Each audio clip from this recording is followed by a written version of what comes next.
Can't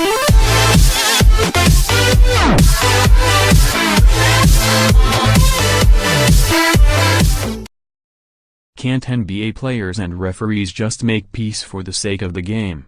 NBA players and NBA referees are at loggerheads. Boy, I love the word loggerheads. This is why it's great to be a sports columnist. In what other walk of life can you use the word loggerheads from time to time and make good money? Players are upset at the officiating. Referees are upset that players keep grousing about the officiating. There is a simple solution here: either find better officiating or stop whining about it. The Golden State Warriors' Draymond Green actually proposed the former, recently suggesting the NBA replace all referees. They can get a whole new crop, he said. Too many personal things going on. Too much me against you. As an alternative, I might suggest that the Orlando Magic, Atlanta Hawks and Sacramento Kings consider replacing all of their players. How bad is it right now? Last month, a referee, Cortland Kirkland, and a player, the Warriors' Sean Livingston, went forehead to forehead. Essentially, they headbutt each other. Wow. Old-timers out there, can you imagine Mendy Rudolph headbutting, say, George McNornate Thurmond? That's some pretty aggressive officiating. It's something you don't expect, like a surgeon trash-talking a patient on the operating table just before a triple bypass. Of late, players are particularly agitated that when they approach an official to say something, refs are holding up a hand, like a stop sign. Heck, Tony does this to me 4 or 5 times a day before lunch. Just grow up, you multimillionaire crybabies. Or do what I now do with Tony: if I have a beef, I just write a note and leave it on her nightstand. Speaking of which, it seems somewhat obvious that the players and referees need couples therapy. But trust me, couples therapy is no cure-all. From my multiple experiences over 2 disparate centuries, the biggest benefit of couples therapy was when they validated parking.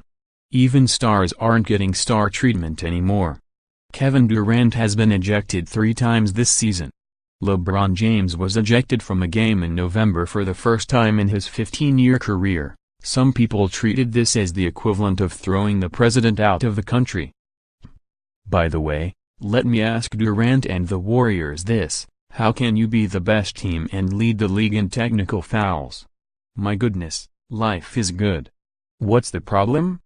Bad calls didn't prevent Napoleon from annexing much of Western Europe. Bad calls aren't going to prevent you fellas from winning another NBA title.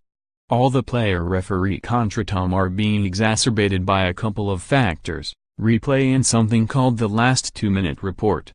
Note: my New Year's resolution was not to publicly bemoan the descent into the abyss that replay has caused more than 37 times. This is my second offense this year. With Mark Cuban constantly harping on bad officiating, with replay stoppages cluttering the end of games, all the focus turns to the referees. It hurts the health of the game to continually shine a light on officiating. The worst manifestation of this is the NBA's last 2-minute report, which assesses officials' calls in games within 5 points at the 2-minute mark until the final buzzer. This transparency causes more harm than good. The best thing to do is make a call and move on, not look back. Can you imagine other walks of life using a last 2-minute report? Congress, dentists, honeymoons, paleontologists, tax accountants, morticians? The way out of all this is for players to dial back their on-court bellyaching. Complaining about the officiating in the middle of a game is like complaining about the rain while standing in the rain. There's nothing you can do about it, other than buy a $5 street umbrella that will break within 5 minutes. So stop bitching and moaning. Be happy in your work. Besides, life is too short to argue a block, charge call. Ask the slouch you wrote an entire piece on LeBron James without telling us why he is so good. What type of commentary, analysis is that? William Lee, Chicago. You want to know why he is so good?